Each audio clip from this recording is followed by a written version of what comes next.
तो मेरी जान, इस वीडियो में हम quantum realm, mutants, X Men, the Marvels, Ant Man Quantumania, secret invasion and time travel, इन सब को लेके इतना ज्यादा खतरनाक डिस्कशन करने वाले हैं कि तुम अपने पकोड़े सहलाते रह जाओगे। तो मेरी जान में इस मार्वल सीरीज पूरी खत्म करने के बाद हमारे दिमाग में दो बहुत बड़े सवाल रह जाते हैं और ये दोनों ही सवाल एमसीयू के फेज 4 और आगे भी आने वाले फ्यूचर के लिए बहुत ज्यादा इंपॉर्टेंट है। और उनमें से पहला सवाल तो ये है कि कमाला खान जिन है, इनह्यूमन है या फिर म्यूटेंट है। अब हाँ, तुम्हारे दिमाग में ये बात आ सकती है कि भाई बैकग्राउंड में एक्समैन का थीम म्यूजिक बजा दिया गया है तो अब क्या बाकी रह गया है। तो मेरी जान, ऐसा नहीं है। एमसीयू में म्यूटेंट्स एंड इनह्यूमन को लेके एक बहुत बड़ा ट्विस्ट ये लोग प्ले करने वाले हैं, जो कि मैं इस वीडियो में एक्सप्लेन करूंगा। प्लस जो दूसरा सवाल है वो भी बहुत ज्यादा इंटरेस्टिंग है। वो ये कि मिस मार्वल में हमने देखा कि कमाला खान अपने बेंगल्स के जरिए टाइम ट्रेवल एंड टेलीपोर्टेशन का इस्तेमाल कर रही है, वही अपने पोस्ट क्रेडिट सीन में। ये सब क्या लफड़ा है? ऐसे कैसे? क्या ये कोई चिराग वाले जीनी का जादू है? तो भले ये कोई जादू हो, बट एमसीयू की कुछ महान आत्माओं के अकॉर्डिंग जादू वो साइंस है जिसे हम समझ नहीं पाते हैं। एंड अब ये महान आत्मा कौन थी वो तुम कमेंट्स में बता देना। तो यहाँ पे हम इस बेंगल के टाइम ट्रेवलिंग एंड टेलीपोर्टेशन वाले मैजिक को भी एमसीयू में ऑलरेडी दिखाई जा चुके टाइम ट्रेवलिंग साइंस से कंपेयर करेंगे। तो सबसे पहले तो हम बात करते हैं कमाला की कि वो एमसीयू में है क्या असल में, कोई जिन है, इनह्यूमन है या फिर म्यूटेंट है। तो मोस्टली चीजें इसी की तरफ इशारा कर रही हैं कि कमाला एक म्यूटेंट है। एंड अब एमसीयू के मेन यूनिवर्स में काइंड ऑफ ऑफिशियली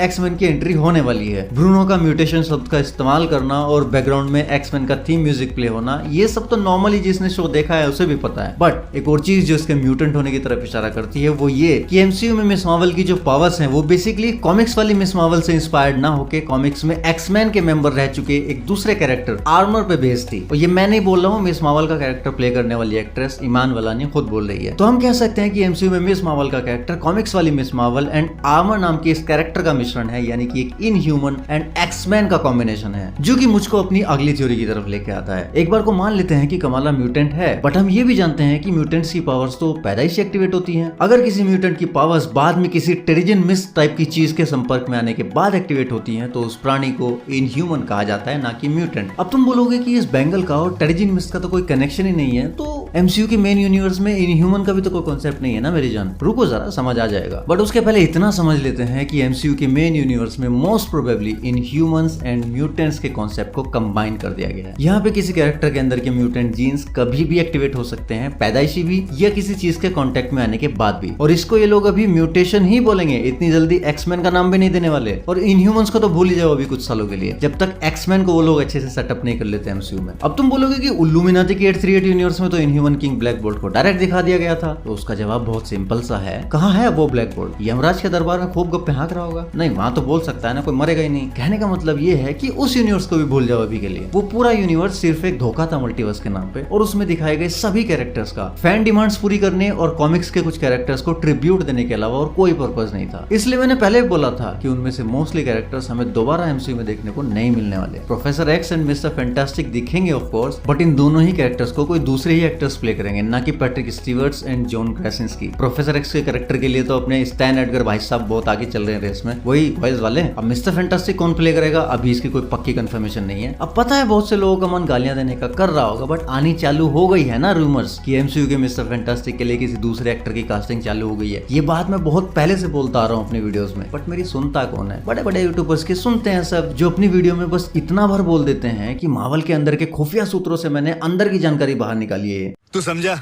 हाँ।